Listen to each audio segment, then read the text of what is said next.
In the second half of the section on visual literacy, we're going to deconstruct some print ads. You'll see here that this is a Bacardi ad, a print ad that would have been in a magazine, and it's pretty common kind of advertising imagery, stuff that we're used to seeing. But as we've been talking about in this section, I think it's important to start to look at your visual world with a critical eye. And an important thing that you can do is looking at advertising like this. Before we get to this, you should have looked at the video presentation by Andrea Quijada.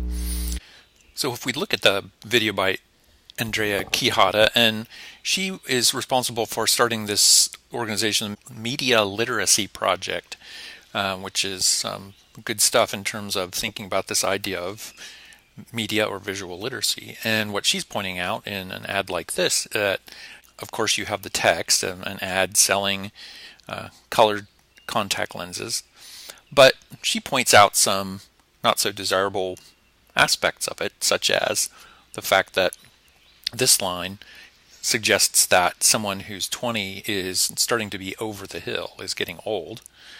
Also that white standards of beauty are desirable over African American standards of beauty. So having lighter colored eyes is desirable over dark colored eyes.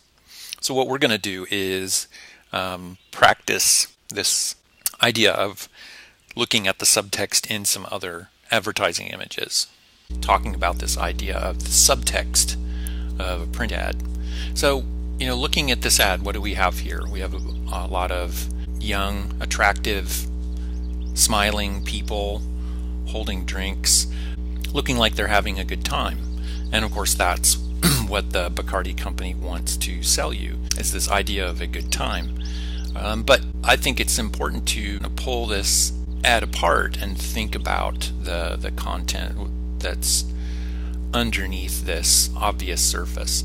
For one thing, we can look at the tagline that they've used: cubicles by day, Bacardi by night. So that right there is an interesting use of language, because it's suggesting that perhaps your work life is boring, and that in order to compensate for that you'll go out and drink at night. So let's look at a few questions that Andrea Quijada has put together for us to think about ads like this. Things like, who's the target audience? So we talked about that already. People in the ad are young, they're ethnically diverse, they appear to be well dressed, so perhaps from a professional class. The text is very simple, really. You're looking at the obvious things: young, happy people, a bottle of Bacardi rum, apparently out in a public space. But then the subtext is really the important part to think about here. So things like what kind of lifestyle is presented? Is it glamorized? What values are expressed? What groups of people does this message empower or disempower? And what part of the story is not being told? So what kind of lifestyle is being presented? The idea that in order to have fun, alcohol is required. Is this image disempowering anybody?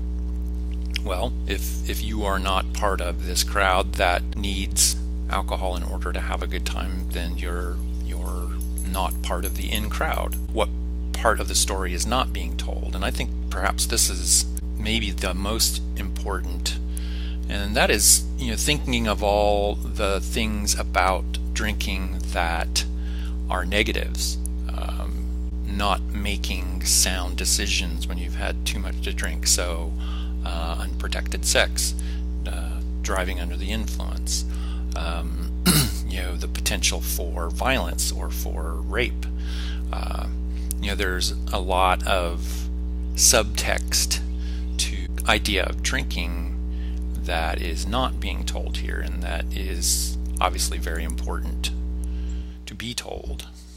The next thing we're going to look at is the MasterCard elephant ad that is on the syllabus. A few things to point out about this, it's a cute, feel-good kind of commercial. But again, this is what this section is about, is thinking about the subtext of something that even appears to be cute or innocent. And so what are some of the things that are being communicated in this ad?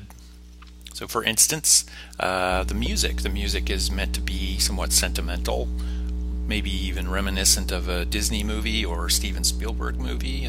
Another subtext here is that spending is easy and that you should be encouraged to do that. Using your credit card is good, which of course the downside of that is that you can end up incurring a lot of debt for money that you don't have. And also maybe a more sinister aspect of this video is the fact that the kind of cuteness of it really suggests that it's being marketed to young people, to children. Animals are always a great way to create a cute factor, to attract people's attention. And so one of the things that MasterCard is perhaps doing here is starting to create a customer base for future customers. Last, we're going to compare and contrast a couple of magazine covers. First of all, just to point out, Cosmopolitan is a popular women's magazine.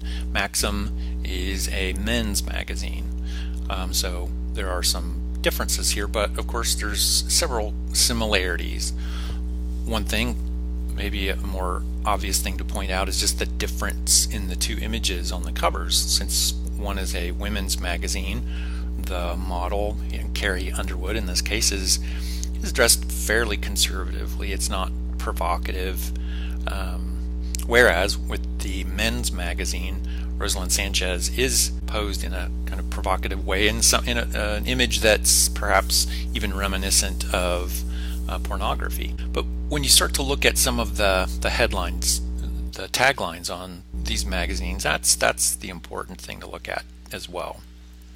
So some of the messages that are coming from it are regarding body image, regarding acceptable behavior for both men and women in our culture, or what is deemed as being acceptable, and of course romantic and sexual responsibilities. If you look at the two covers, you'll see that a number of the taglines are about how women are supposed to look in our culture, kind of acceptable behavior. So in some cases, like on the men's magazine, what are things that men should be talking about, such as sports, such as violent movies like The Goodfellas or Scarface. On the Cosmo cover, one thing that stands out to me especially is 9 times you won't burn in hell for being bitchy. And that's a pretty telling kind of tagline, because it suggests that when women have opinions, that they are often perceived as being bitchy rather than just being quiet. And then notice that a number of the other items on the cover really are about ways to please men, ways to make yourself look better in order to please men. So a lot is said in covers like this. So just to wrap up this section, I think it is really important for you as someone who lives in a consumer culture, in a very visual culture, that you become more critical about the imagery that passes by you on a day-to-day basis. This is art, just like art that you find in a museum. It's made by trained, skilled people, but it is art that is directed at you and sometimes not for the best purposes.